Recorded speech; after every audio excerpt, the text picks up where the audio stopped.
మాయా తోట. ఒకప్పుడు చాలా అందమైన రాజ్యం ఉండేది. ఆ రాజ్యంలో ఆరాధ్య అనే మంచి మనసున్న రాజకుమారి ఉండేది. ఆమె ప్రతిరోజూ రాజభవనం వెనుక ఉన్న చిన్న తోటలో పువ్వులు నాటుతూ, పక్షులతో మాట్లాడుతూ ఆనందంగా గడిపేది. ఒకరోజు తోటలోని చెట్ల మధ్య నుంచి ఓ వెలుగులా మెరిసే చిన్న ఫేరీ వచ్చి నిలిచింది. ఆ ఫేరీ పేరు తారా.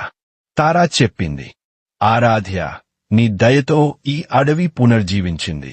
నీ మనసు మంచిదైనందుకు నీకు ఒక వరం ఇస్తాను. ఆరాధ్య ఆశ్చర్యపడి అడిగింది, ఏ వరమో ఫేరీ అమ్మ? ఫేరీ నవ్వుతూ చెప్పింది, నీవు ఎప్పుడు ఇతరులకు సహాయం చేస్తావో నీ తోటలో కొత్త పువ్వు పుడుతుంది. ఆ పువ్వు ప్రపంచానికి ప్రేమను పంచుతుంది. ఆ రోజునుంచి ఆరాధ్య ప్రతిరోజు ఎవరైనా బాధలో ఉన్న వారిని సాయం చేసేది. ఆమె తోట రోజురోజుకి పెద్దదవుతూ రంగురంగుల పువ్వులతో నిండిపోయింది. అంతా రాజ్యం చూసి నేర్చుకుంది, మంచి మనసు ఉన్నవాడి దగ్గరే నిజమైన మాయ ఉంటుంది.